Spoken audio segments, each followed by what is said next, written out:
Bonjour et bienvenue dans l'édition nuit. Merci à vous de nous suivre sur France Info et France 24. Tout de suite, les titres de votre journal. Et donc il veut continuer la lutte. Première déclaration de Edmundo González Urrutia depuis qu'il est arrivé à Madrid dans un avion militaire espagnol. L'asile politique lui sera accordé, a annoncé le ministère espagnol des Affaires étrangères. L'opposant à Nicolás Maduro était sous la menace de plusieurs mandats d'arrêt au Venezuela. Les explications d'Étienne Papono. Notre deuxième titre, c'est l'élection présidentielle en Algérie. Les résultats sont tombés au début de la soirée ce dimanche. Le président sortant, Abdelmadjid Tebboune, est réélu avec 94,65% des voix selon l'autorité électorale du pays.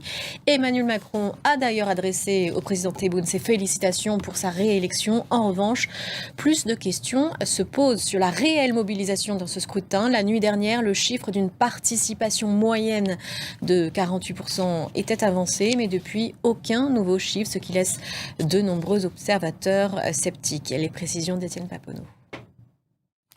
Actualité chargée au Moyen-Orient également. Israël a lancé une série de frappes sur la Syrie selon diverses sources visant 5 sites.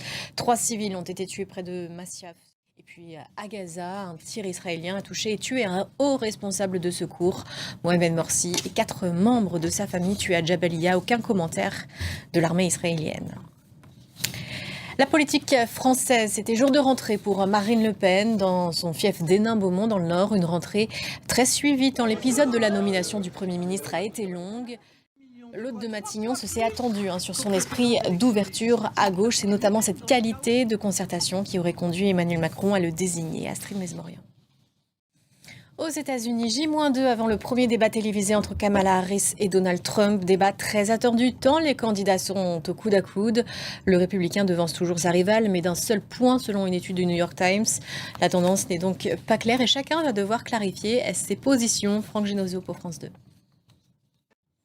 Et ça y est, c'est la fin. Après 11 jours de compétition, la flamme des Jeux s'est éteinte. Les Paralympiques sont finis.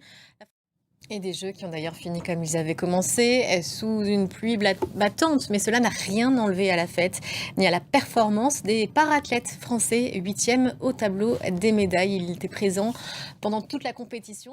Et voilà, c'est la fin de ce journal. Merci à vous de l'avoir suivi. Rendez-vous dans une quinzaine de minutes pour une prochaine édition. À tout à l'heure.